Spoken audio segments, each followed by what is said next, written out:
You might think making coffee is as simple as hot water plus grounds, but hold on to your filters, folks. There's a whole world of flavor waiting to be unlocked, and it all starts with temperature.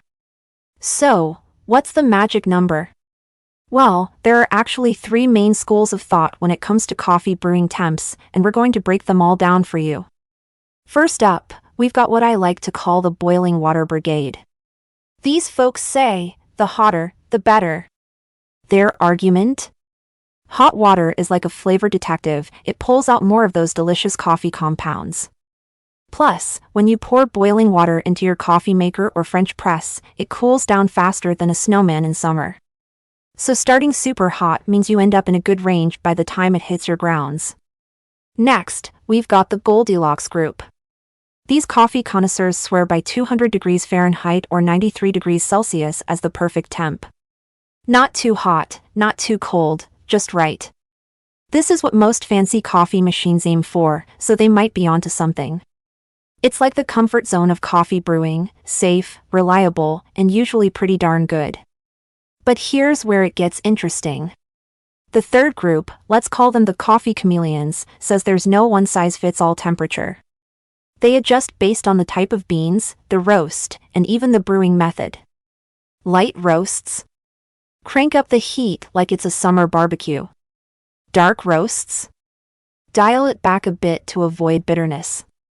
It's like they're conducting a flavor symphony, and temperature is their baton.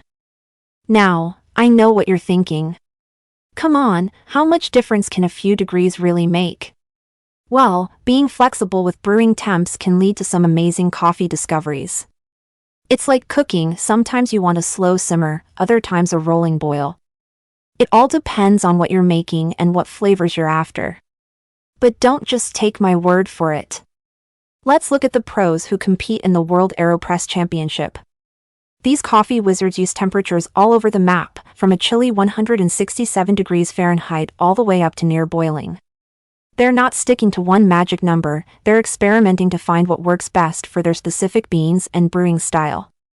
It's like a coffee temperature cha-cha, and they're dancing their way to Flavor Town. So, what's the takeaway here?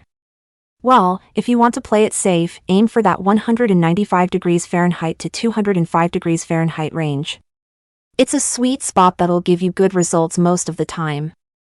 But don't be afraid to experiment. Try going a little hotter with those light roasts, or cooling things down for darker beans. You might just stumble upon your perfect cup. And here's a pro tip, if you're using boiling water, let it sit for about 30 seconds after it comes off the boil. This'll bring the temp down just enough to avoid scorching your grounds.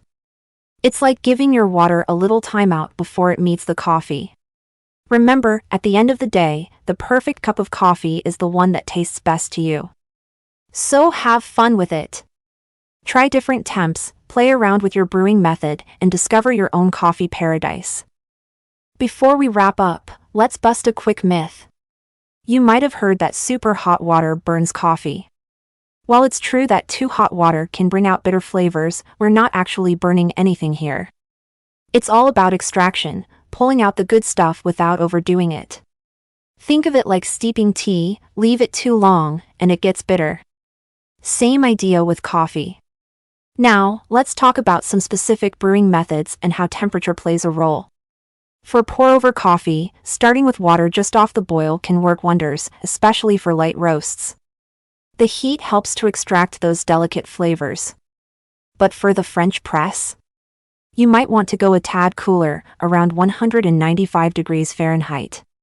This gentler approach can help avoid overextraction and keep your coffee smooth. Cold brew fans, you're in a league of your own.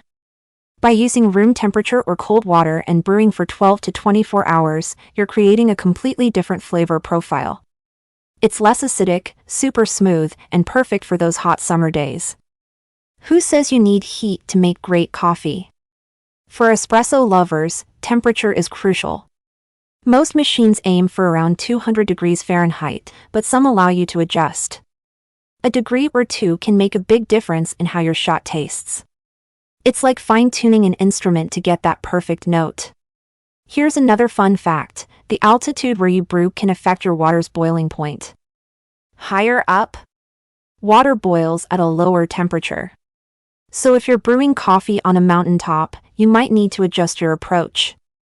Alright, coffee fans, that's the scoop on brewing temps. Next time you're making your morning cup, pay attention to your water temperature. You might just find a whole new level of coffee deliciousness.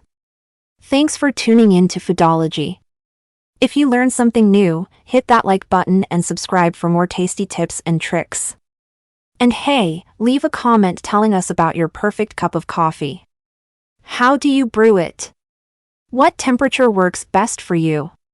We'd love to hear your coffee secrets.